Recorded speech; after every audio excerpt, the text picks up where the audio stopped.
History has recorded the facts of Apollo 16 as the fifth manned mission to the lunar surface. But the facts don't tell the whole story. The crew accumulated more memories during their 11-day flight than most people acquire in a lifetime. The mission was commanded by veteran astronaut John Young, with rookies Charles Duke and Thomas Ken Mattingly. This is their story.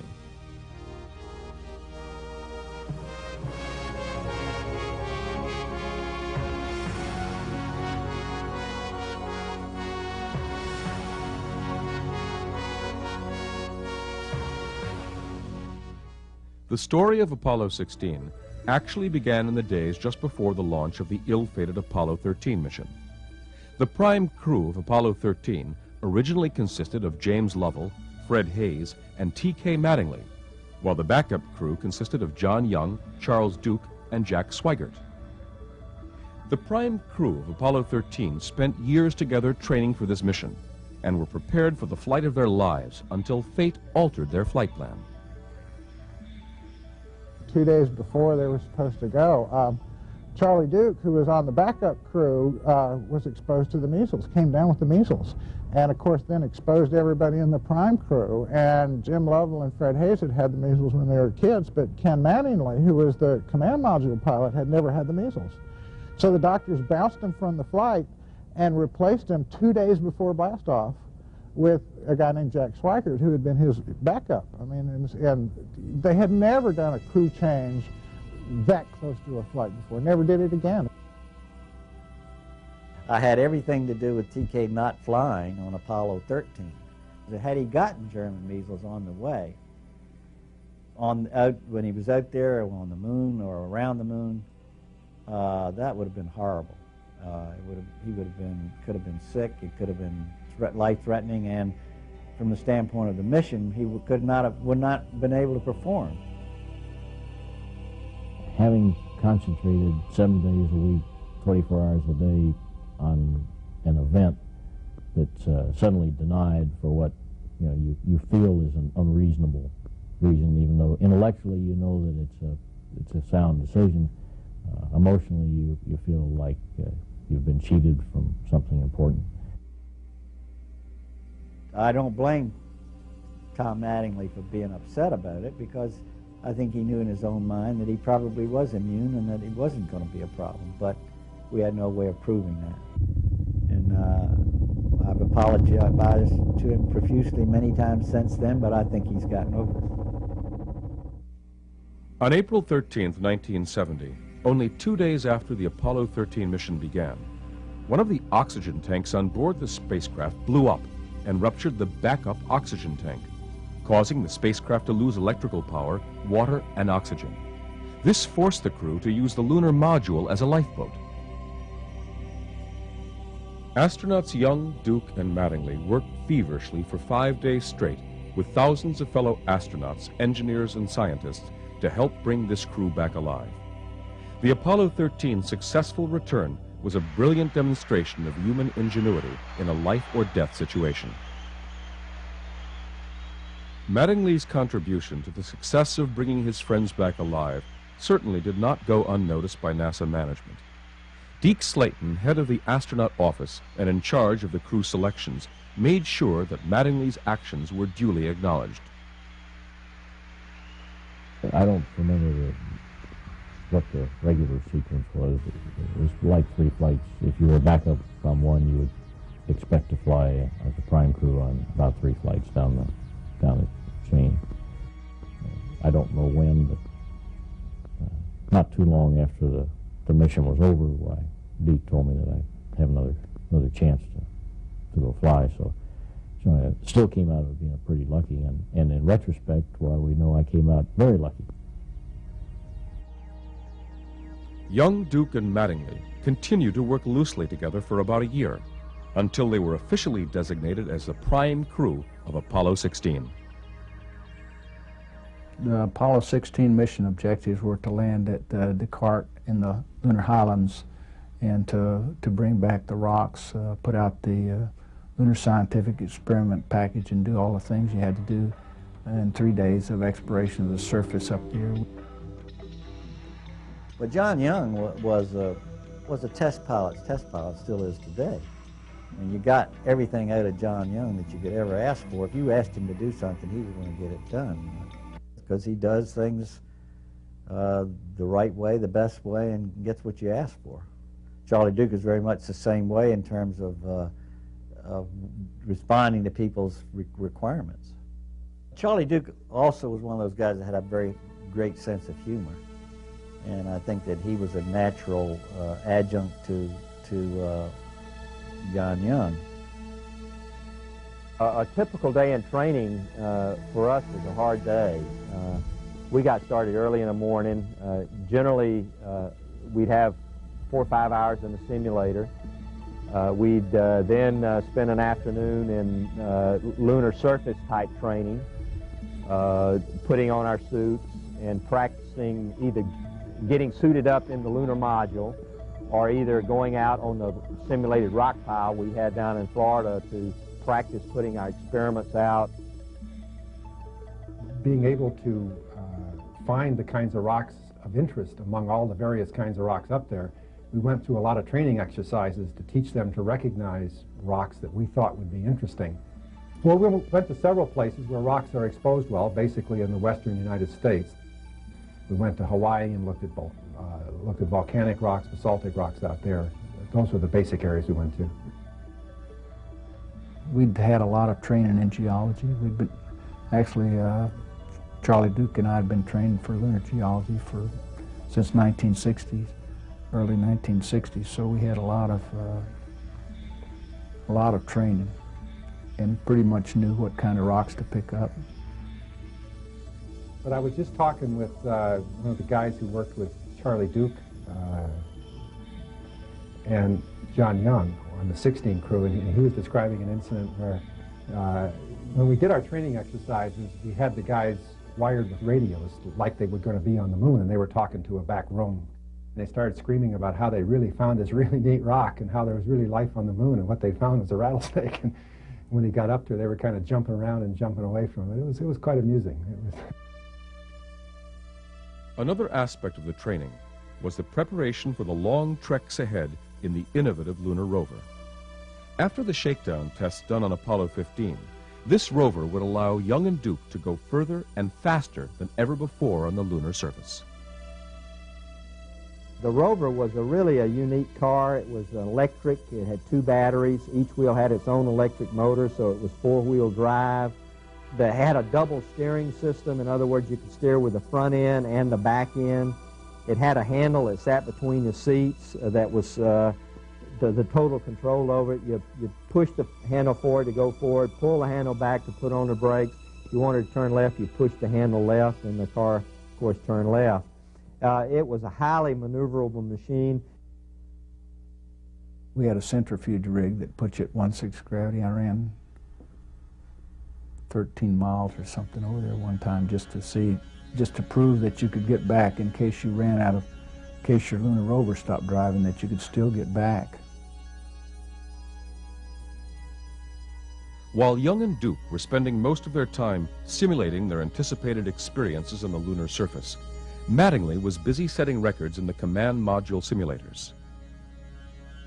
One of the things that I think is one of NASA's major accomplishments is in preparing flight crews, they have these simulations which are extraordinarily realistic for the ground controllers and for the flight crews and for the team as an organized group. And I think that's the key to why they've been so successful. And he was good. I mean, so we're like, he was the world record holder for hours in the simulator. I mean, he had simulated this flight for a couple of 100 hours. You know, he was ready. After having spent well over 2 years in training and about 2,000 hours in simulators and test facilities, the crew was finally quarantined in anticipation of their historic mission. One of the funny things that happened during a flight, I have a twin brother named Bill, and Bill's a doctor in our hometown in South Carolina. Before the flight, we were in quarantine. My brother had come down with his family and was staying at the Holiday Inn in Cocoa Beach, and And he's walking by the pool, and there's all the NASA management there, Rocco Petrone and George Lowe and a few others. And they looked at him, and their initial thought, we found out later, was, this guy's broken quarantine. What's Duke doing out here? He's supposed to be in quarantine. So they called up out there, what's Duke breaking quarantine? And, you know, the guy picks up, well, he's right here. What do you mean he's not breaking quarantine? So everybody had a big laugh over that.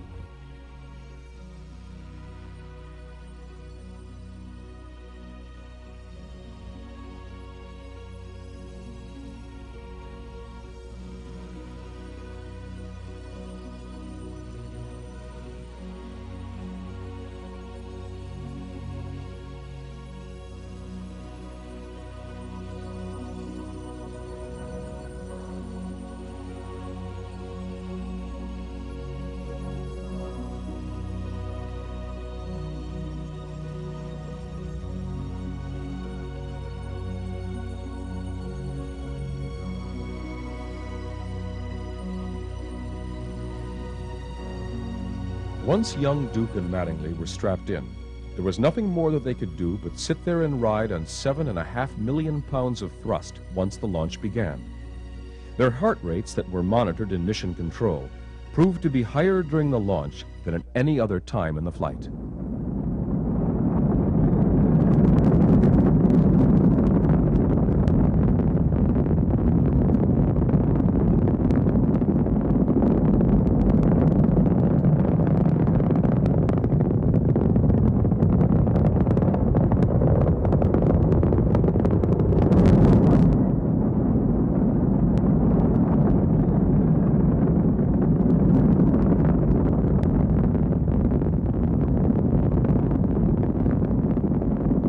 Sitting on the top of that critter are three very nervous people. Charlie Duke, Ken Mattingly, and me. People said that when that vehicle left the ground, it shook so much that the ground vibrated. You couldn't prove it by me. I was sitting in the top of it. I think my knees were shaking. But there again, it was vibrating so much you couldn't tell. But I remember the vehicle really started shaking from side to side. It was just a slow acceleration as it lifted off. It took 10, 11 seconds to clear the tower, and I thought they'd never say tower clear. And the whole time it was shaking like crazy. I thought there was something wrong with it. I didn't know whether it was going to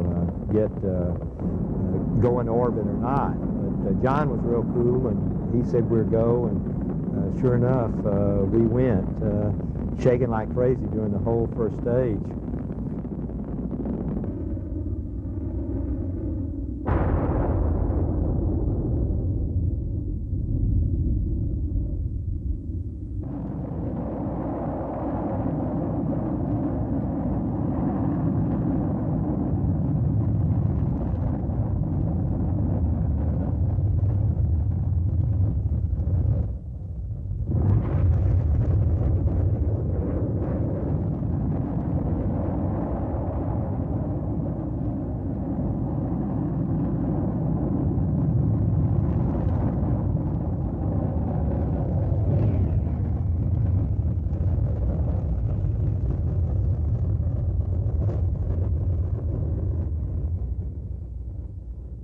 That was shut down right on the money.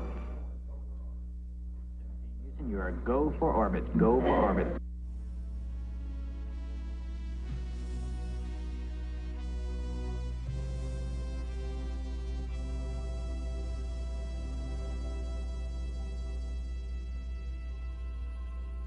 Or go for TLI. Roger.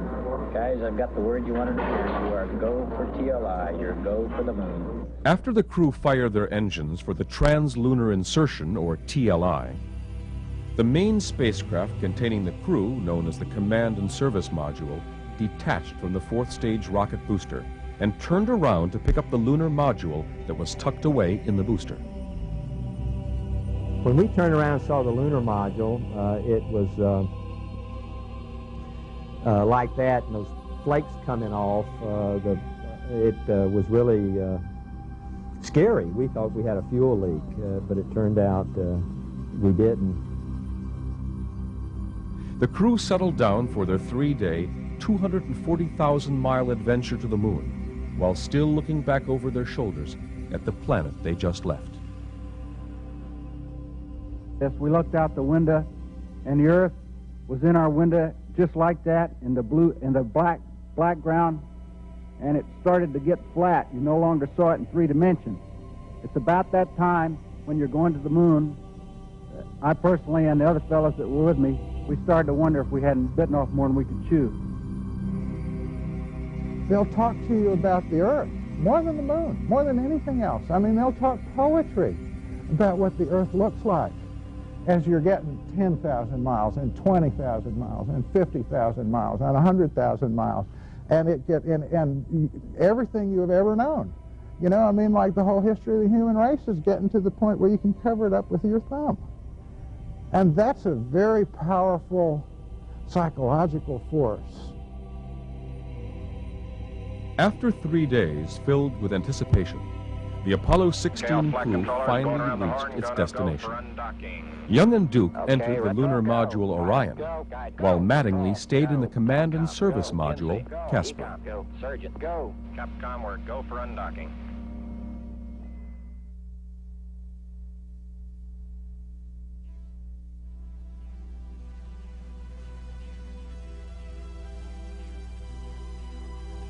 Just after the lunar module detached from the command module, Mattingly tested the main engine's primary and backup steering systems before he was to fire the engine to correct the spacecraft's orbit. Mattingly found that the primary steering system worked perfectly, but when the backup system was used, the entire spacecraft unexpectedly oscillated violently. The failure of either primary or backup steering systems was cause for a mission abort. If this problem proved to be a system failure, then the crew would have to return home immediately and hope that the remaining steering system would not fail as well. Get them back together, get the things back that they want them, get them mentally prepared to do what they're going to do. But now, don't take that as input. I'm not talking out loud. I want to say something else I'm sure of. I don't see any way we can continue on. Okay. It looked like we were going to abort, and you can imagine the disappointment we had at this point to think that we were going to have to abort the mission. We'd come through 240,000 miles, and we'd been training for 3 years almost, and here we are 8 miles away from our landing site. We can see it, and they're about ready to tell us to come home. Will you confirm forward on me? I just don't much see how we can make it on this next trip. I think you guys ought to continue to work. So you'd only do it if you had a failure on the primary. Well, how would you ever get the damn thing trimmed then? Well, I would, if I had a failure in the primary, I'd shut it down. Word's coming back kind of initially from... With the near-fatal Apollo 13 mission still fresh in everyone's memory, all of NASA's engineers, astronauts, and contractors immediately swung into action to either help Mattingly solve the problem or abort the mission and get the whole crew back home safely as soon as possible. Well, that's another one that they're working. So they started looking to see what the options were from a trajectory point of view. And in the midst of this, some of these simulations started to surface in the back of people's minds. We had another rule in the simulation. It's important to remember that you never quit until you'd reached a stable or a safe position. You know, while things are out of control, no matter what the simulation was scheduled for, you would continue to run it until the team had found a solution. Meanwhile, Young and Duke were sweating things out in the lunar module, not sure whether they'd have to abort the mission and redock with Mattingly in the command module, or if they would be able to continue with their mission. For about 4 or 5 hours, I figured we didn't have a prayer at landing on the moon because of that engine. We was going to have to turn around and come home as quick as we could. It was discovered that a broken wire in the backup system caused the oscillations and vibrations. Mattingly would have no real troubles in steering once the main engine fired.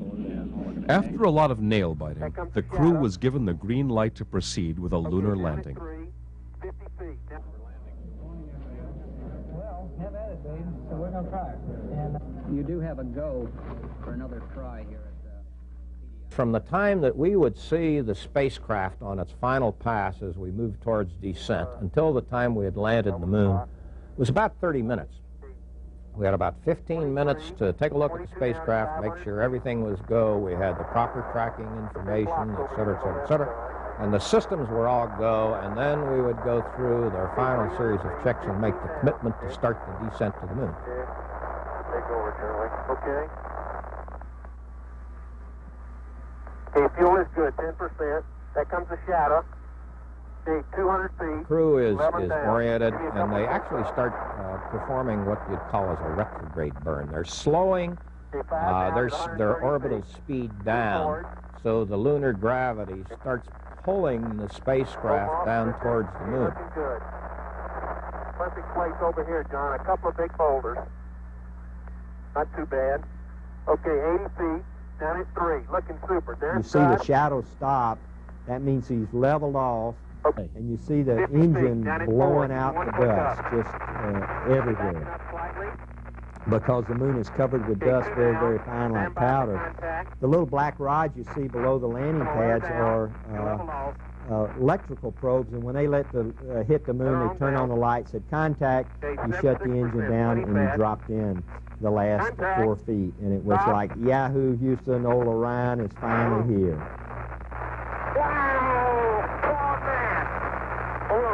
Finally here, Houston. They are mysterious and unknown decards. Pilot plane. Apollo 16 is going to change your image. And it started frame count number 4. Okay, Bravo 4. And keep count of how many times you blow off the dust. Well, it didn't work, so... Oh, look, this thing says lock on it, Charlie. Okay, this goes to the other seat. Charlie, this thing tells you what to do. How about that? The new first. This is so super. Oh, boy. Hey, John, this is perfect with the limb and the rover and you and Stone Mountain and the old flag. Come on out here and give me a salute. I don't know if you can really tell or not, but on the Earth, with all that equipment on and a backpack, we weighed 360 pounds. We trained in Earth at the block field, as you saw in that film, a lot, and you could barely move your big toes. But when you're on the moon and you only weighed 60 pounds, so the jump was delightful. There we go. One of their initial responsibilities was to set up the first space-based telescope, known as the ultraviolet camera and spectroscope. This allowed scientists for the first time to photograph deep space objects without the interference of the Earth's atmosphere, and prove beyond any doubts the many advantages of the moon becoming a perfect base for astronomy. Another experiment package that was to be deployed was a heat flow experiment that was to measure the movement of heat from the moon's interior to its surface. Both Young and Duke had performed the setting up of this experiment hundreds of times in simulations and had no doubts as to its ultimate success. One of the big experiments, drilling a hole into the moon while John is working on the power station. Unfortunately, as he walked away, you'll notice his left foot, he gets his foot caught in one of the cables, and just right there he ripped it loose. Unfortunately, that was the electrical power to the experiment I was working on. That cable. Watch the cable. Cable number 1. Heat flow. Pull it off. God, sorry. I didn't even know it. That was something I'd done many times in training, and they said it wasn't like that, but they fixed it for Apollo 17. In fact, on Apollo 17, when Jack tripped over the central station, they drug the whole thing along, didn't hurt anything, so they fixed it real good. We should have had it fixed for Apollo 16. There's another case where you find out something in training and you don't do something about it, it bites you.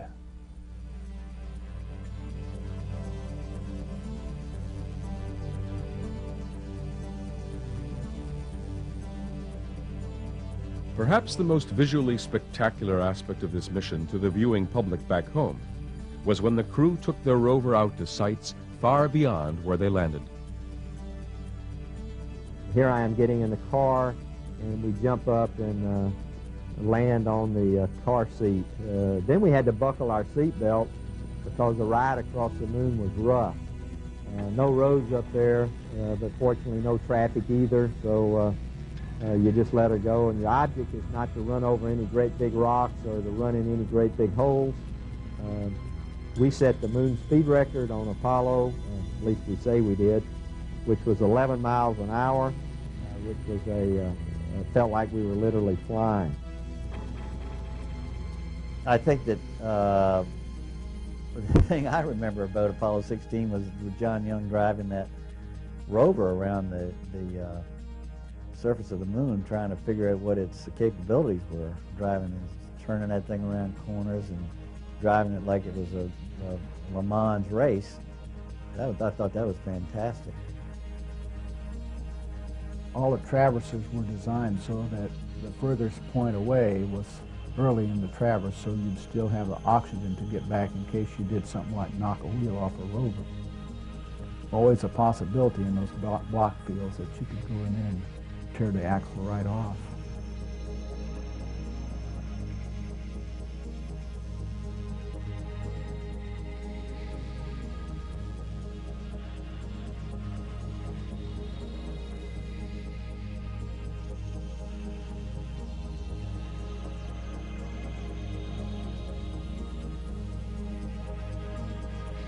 Before I went to the moon, I had this dream about we were going across the lunar surface, actually driving north in the car, and we'd driven a mile or more, and when we came over the ridge, there was another car, similar to our car, with two shapes in it. It looked like two astronauts, and it was just sitting there. All this is all in my dream now. I ran over there and pulled the visor up so we could see who it was, and as I pulled the visor up on the person on the right, I was looking at myself. Turned out astronauts were dead, and Charlie didn't tell me that dream before he went, and I was glad he didn't. I would not like to have known that. There's a rock in the near field on this rim that has some white on the top of it. We'd like you to pick it up as a grab sample. This one right here? That's it. This one right here? That's it. You got it right there. Okay, that's a football-sized rock. It's a great Scott size. Sure you want a rock that big, Houston? Even though Mission Control had Young and Duke working hectically to accomplish their duties by picking up moon rocks and setting up experiments, there was still enough time to take advantage of their unique view of Earth. And that's what you can see when you get on the moon. The Earth is 230 or 40,000 miles away, and when you hold up your thumb like this, you can only see the blue clouds, the blue surface and the clouds, and you can hold up your thumb and cover up the Earth. And if that doesn't worry you, well, nothing ever will. And I do remember one time holding my hand up, and underneath my hand was the Earth. And a thought passed my mind that, you know, underneath my hand is 5 billion people, or 4 billion, whatever it was in those days, and that you don't see North America or Europe, you just see Earth. And I discovered that just seeing Earth as one doesn't make us one. You got to have a heart change inside. And that's what is going to make us one, is that we get a change of heart. And only God can do that for a person.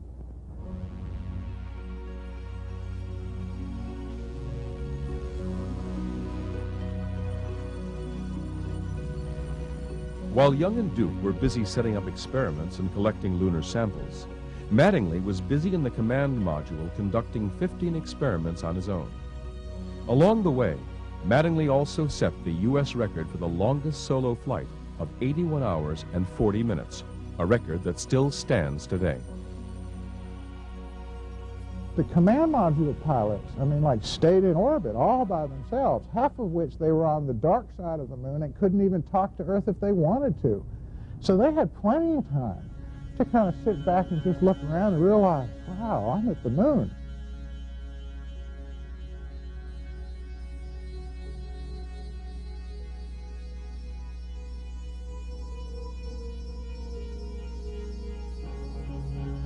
You know, they carried music with them. You know, every astronaut was allowed to carry a tape of their own favorite tunes. And I know Ken Mattingly on 16 carried classical music. I mean, like, he was a big fan, and he picked out songs that he thought would be appropriate to space travel, you know, like Holst's Suite for Planets and the theme song from 2001, and Symphony Fantastique. And he's listening to the Symphony Fantastique floating around behind the moon. You know, that's the kind of thing that a command module pilot got to do.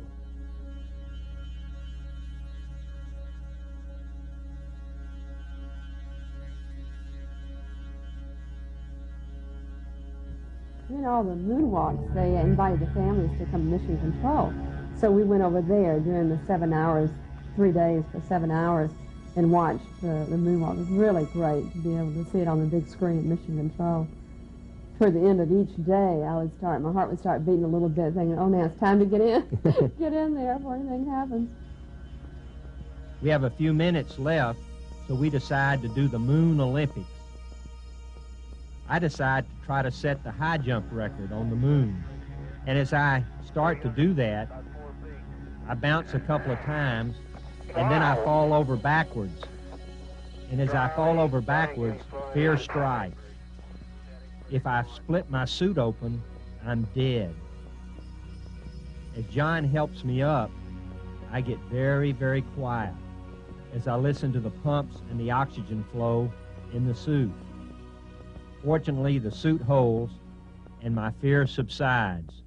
The size of that biggie, it is a biggie, isn't it? It may be further away than we think. No, it's not very far. It was just right beyond you. And we better press on for the big boulder? Okay, we're headed that way. You get the tongs, John? Yep. It was characteristic for all astronauts to be visually unprepared for adjusting to scale or distances on the moon. Because of the moon's much smaller size, the horizon drops off much quicker than on Earth, and there are simply no landscape markers or geological points that the astronauts could judge distances with. Probably is. Okay, that sounds like a good guess. God, you mean they weren't at it? No. It looked like they were standing right there. Look at the size of that rock. The rock that Young and Duke thought was just medium-sized and not too far away turned out to be as large as a house and ended up being much farther away than anyone had expected. They aptly named it the House Rock.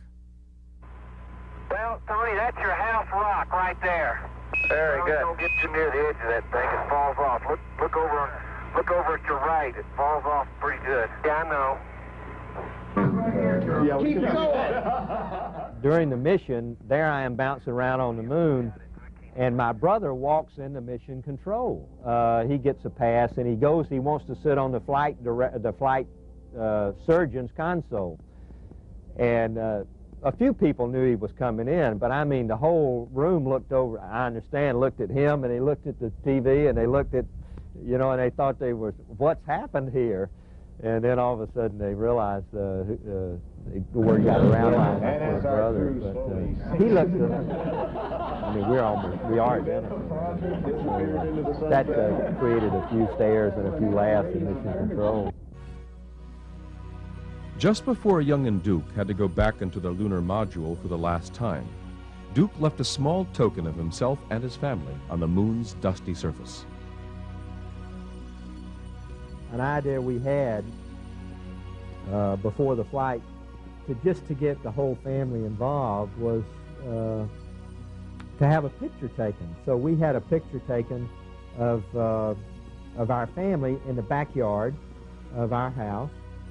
On the back of this photograph of our family, we wrote something to the effect of, this is the family of astronaut Charlie Duke from planet Earth, who landed on the moon in April of 1972, and so I pitched it out on the moon and took a picture of the picture. After being on the moon for about 3 days, and having spent 3 EVAs, or extravehicular activities, collecting over 200 pounds of moon rocks and other samples, both Young and Duke entered the lunar module for the last time and prepared to take off for a rendezvous with Mattingly in the command module. This is the ascent stage sitting on the moon just before lunar liftoff. The top part of that machine goes, and the bottom part stays on the surface. That's very interesting, too. We know that there are 200 ways that the lunar module engine could fail to start. It was a pretty tense time. Think of that, 200 ways to become the first permanently manned lunar base. It's the only part of the entire vehicle that had no backup. You know, I mean, because like NASA was very safety conscious. Every system was double redundant. They had 3 of something, you know, I mean, but they only had one engine to take off. And so they made the simplest engine they could build. You know, I mean, it was a very simple and straightforward engine, and you turned it off and it went on, hopefully. Smile. FAO. Don't be mad. We'll get it up there. See how nice and leisurely it's been? That's the way it should be, getting ready for ascent. 10 seconds. I was starting to form this thought. It didn't light. Just then the engine lit, and bang, it kicked us. And then from then on, it was a wild ride. It was like riding a fighter plane. And it was some ride. Man, feel this baby go. And that was the feeling we had then. And it was just the exhilaration riding this thing back in orbit. And right there is the descent stage, and back there is the rover. And if you look real close, you can see tire tracks and footprints all over the place. But if we accept the thing that the President said we would do, more human solar system exploration, you know, it won't be too many years before somebody would be wanting to pave a lunar freeway right through this place.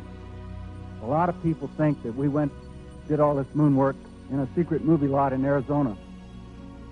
And this proof positive that we were there. And of course, I have the gray hairs, and so does Charlie Duke, to prove that we were up there. Especially the old-timers in South Carolina, you know, we did it with mirrors in Arizona or something, you know. It's amazing how many people don't believe we actually went to the moon. And I tease everybody. I say, well, I don't know where they sent those other guys, but I know they sent me to the moon.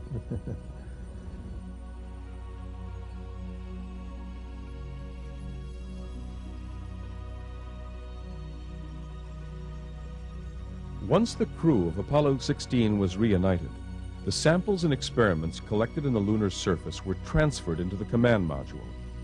The ascent stage of the lunar module was jettisoned, but its movement afterwards became unstable and unpredictable, requiring the crew to take evasive action to avoid a collision. Before leaving the moon's orbit, the astronauts released a 6-sided satellite designed to orbit the moon and monitor the solar wind, interplanetary magnetic field, and deviations in the moon's gravitational pull.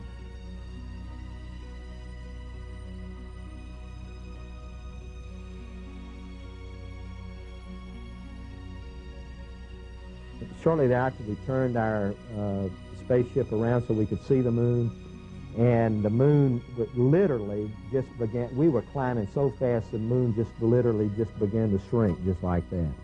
And you could see it. I mean, literally, a whole satellite that big, 2,000 miles in diameter, just began to shrink like this. And that was really spectacular. Then we had to settle down for the 3-day trip home, but that first hour or so was, we were glued to the windows watching that. While on the outbound trip to the moon, Mattingly lost his wedding ring. After searching in vain for over 7 days, he had given up hope of ever finding it. One of the crew's final responsibilities was to retrieve the film canisters of photos Mattingly took of the lunar surface and experiments that were conducted while in lunar orbit. With Duke standing in the open hatch, Mattingly conducted a 1-hour and 24-minute tethered EVA. It was during this EVA that Duke saw the ring float out of the spacecraft. And so I float over after it and try to grab it, and I miss it, and it floats outside. And, well, my first thought, well, lost in space, there it goes. It floated out and hit him on the back of the head, which he didn't feel, of course. I watched this thing hit, and instead of bouncing off and cartwheeling off into space, it hit and came straight back towards the hatch. It floated back in the hatch, and I grabbed it on the rebound. After a relatively uneventful 3 days, the crew prepared to return back to Mother Earth, heavily laden with film, experiments, and moon samples. I think we've seen as much in 10 days as most people see in 10 lifetimes.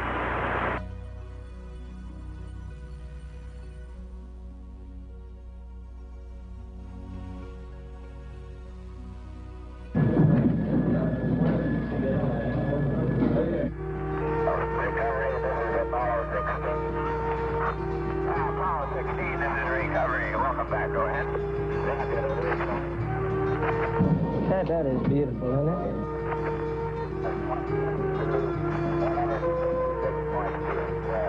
Now they're blooming. Beautiful. There they are. Beautiful. Apollo Control Houston, an observer on the Ticonderoga estimates the distance from the ship about 1 mile.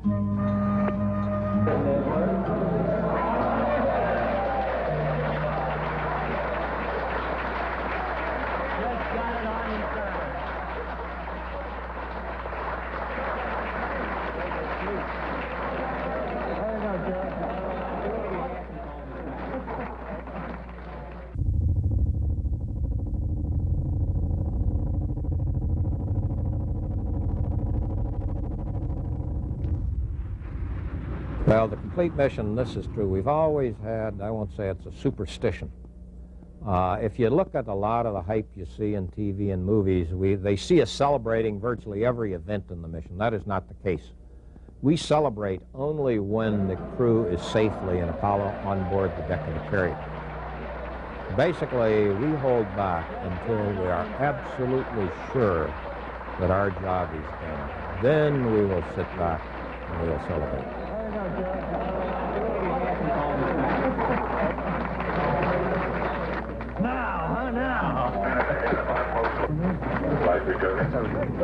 You saw an example of goal-oriented teamwork in action.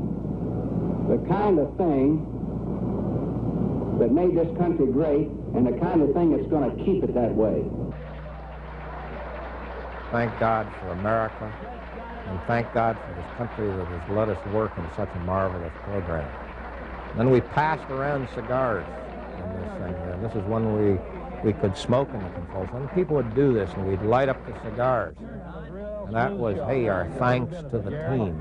And there was just a feeling of togetherness, bond, unity, accomplishment. It was just the most marvelous feelings in my entire life that existed in this room. Well done, young man. Outstanding. I cannot touch that cigar anymore. I cannot. The house was full again, and the champagne bottles were ready to unpour it. At this point, they did. They just poured the champagne bottles as soon as that splash came, and we were celebrating. Cigars came out of mission control, but we had the champagne. The whole mission in Apollo 16, I added up one time when we finished, we had more than 100 different problems. Main highlights were doing the job in the face of all the problems that we had. It was proof that you could get out there and do it and do the complete mission in spite of problems. We had a lot of problems, but that's the way life is, I think. Solving problems in real time is what this bunch around here is really good at. After the successful conclusion of this mission, the crew went on a brief celebration trip around the United States and were received like the heroes they are. I mean, the country was really nice. My hometown had, I mean, they put on a great big celebration, Charlie Duke Day, and we had a little town of 8,000 or 9,000 people. There must have been 40,000, 50,000 people show up from every community around, and the governor was there of South Carolina. And everywhere we went around the country, we just got a wonderful reception, and that was nice to be an American, to have been involved in a program that people are proud of, that brought the country together rather than split the country.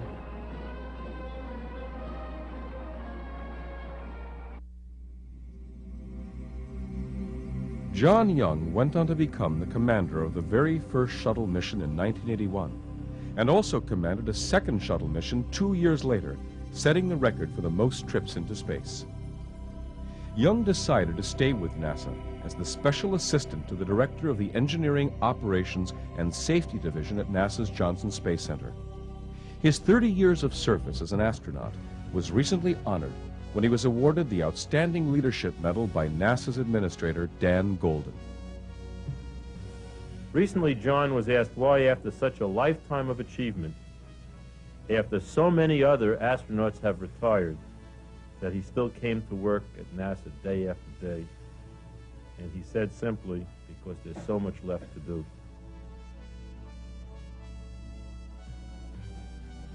T.K. Mattingly stayed with NASA as well, and also commanded 2 shuttle missions in 1982 and 1985.